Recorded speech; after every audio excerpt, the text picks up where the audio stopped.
ইরানের নতুন supreme leader হিসেবে দায়িত্ব গ্রহণ করেছেন প্রয়াত নেতা আয়াতুল্লাহ আলী খামেনির ছেলে মোস্তফা খামেনি। বিপ্লবী গার্ড বাহিনীর প্রভাব ও চাপে অ্যাসেম্বলি অব এক্সপার্টস তাকে এই পদে নির্বাচিত করেছে।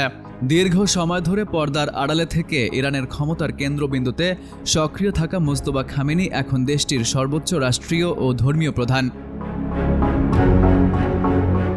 1969 সালের 8 সেপ্টেম্বর ইরানের মাশহাদ শহরে এক ধর্মীয় পরিবারে জন্ম নেওয়া মোস্তফা ইরানের দ্বিতীয় সর্বোচ্চ নেতা আলী খামেনির ছেলে। 1987 সালে মাধ্যমিক শিক্ষা শেষ করার পরপরই তিনি ইসলামী বিপ্লবী গার্ড বাহিনীতে যোগ দেন এবং ইরান ইরাক যুদ্ধের শেষ পর্যায়ে অংশগ্রহণ করেন।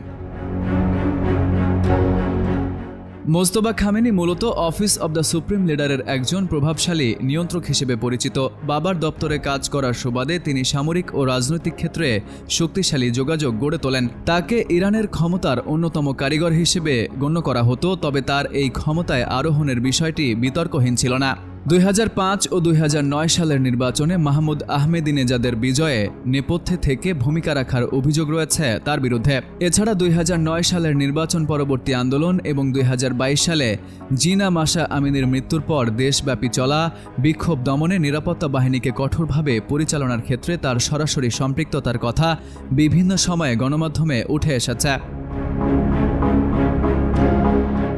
2022 সালের অগাস্ট মাসে কোম সেমিনারের সাথে সংশ্লিষ্ট একটি মাধ্যম তাকে আয়াতুল্লাহ উপাধিতে ভূষিত করে।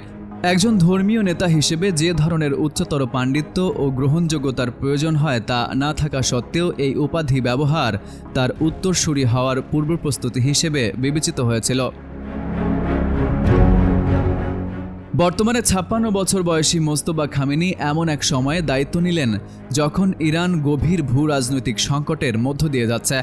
দীর্ঘদিন বাবার ছায়ায় থেকে পর্দার আড়ালে কাজ করলেও এখন থেকে তাকে প্রকাশ্যে রাষ্ট্র পরিচালনার দায়িত্ব পালন করতে হবে। Farid U Ahmed, IBTV USA।